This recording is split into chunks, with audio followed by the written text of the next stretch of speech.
another savory sandwich, the chicken almond. With the chicken, you can cook your chicken any way you want. We use chicken breasts here, and I just have one that I cooked ahead. We roast it with foil until it's all cooked through. Now, if you have a meat thermometer, if you don't, they're so inexpensive, and I tell you, it's really worth it. You can sort of eyeball after a while, but we always probe our chicken to make sure it gets up to 165. You don't want uncooked chicken when you're serving things for your family or guests. So anyway, you take the foil off after it's probed, you turn it. It'll make a lot of juice, and what you want to do is get a nice little caramelization going on. So you turn it, and you'll get juice at the end. And then I just put it all in a big bowl, and then when it cools down, we pull them out and leave all that nice liquid and all the bits and pieces. Put everything in the bowl, but we chop it up. So I'm going to chop it. It's a very simple thing. You just sort of caramelize and cook your chicken. The main thing is to have that little bit of seasoning. And then you can have some kosher salt on the side, so later. And I've just cut them this way. I like chunks. Remember, the sandwich is going to end up in quarters, so you don't want chunks so big that it's going to take up a whole quarter. It has to fit nicely into that sandwich. So, and we cut it. If you put it in some kind of food processor, something, or those little things where you chop it up, you end up with a lot of mulch. I like chunks and texture, and people can tell if it's made by hand. I mean, there's a lot of good machines and things you can use that will help you, but I like a little small and large in the chunks. So this is pretty much, I'm just chopping up one. That's about the size of the pieces that I want. And I've just taken out a little bit of our mix that we made for this morning. And the other item in this is so simple. It's amazing. People think, ooh, what's the secret? What's the secret? There are some secrets, but the main secret I have, and I've said it before, is get the best ingredients you can, the freshest, and that's, you're almost there. You can't make it delicious if you don't start off with something really good. Okay, this is part of the flavor. Your little green salad onion, or scallions, or whatever they call it, something different in Australia.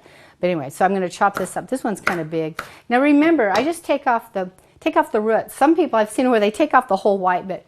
That's your flavor. This one's kind of a big one, so I'm going to cut it up a little bit. And I'm thinking with chicken breasts, you can kind of do it to taste, but with big chicken breasts, about 2.5 chicken breasts to a whole onion. So if with a big bag, we use about 5 or 6 of these. So there's quite a bit of this. It's a mild, but it gives it a nice flavor. And because the name is chicken almond, that's the other ingredient. So I'm just going to chop these up. You don't want anyone to get a huge piece of onion, so you chop them up fairly fine. And go right down on the green, because that gives you a nice bit of color. And when I get my almonds, I like to get the almonds. I get sliced almonds, and I like the ones that has a little bit of that brown almond skin on the side that gives you a little bit more color as well. Okay. Okay, that's probably good enough. I'll just give that.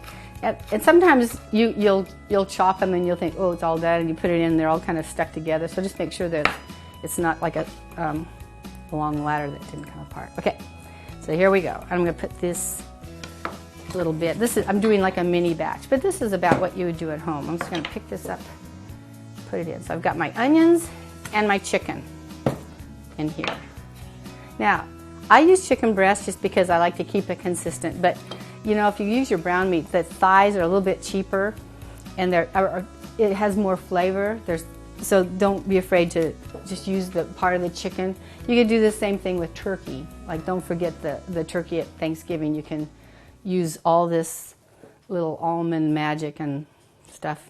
Heck, you could even put cranberries in that one. Just be your own little food star in your own kitchen.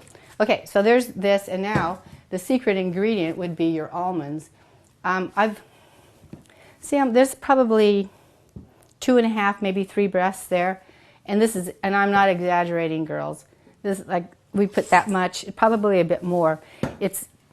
Sometimes it's close to half toasted almonds. So we put those almonds on a baking sheet, I don't know if you can see that they're browned. Toast them.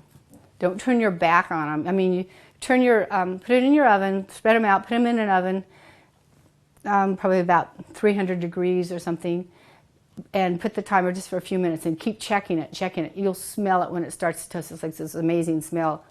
But it's an expensive ingredient. Don't burn it. Once you burn it, it's pretty much over. You can't use them. It won't taste good.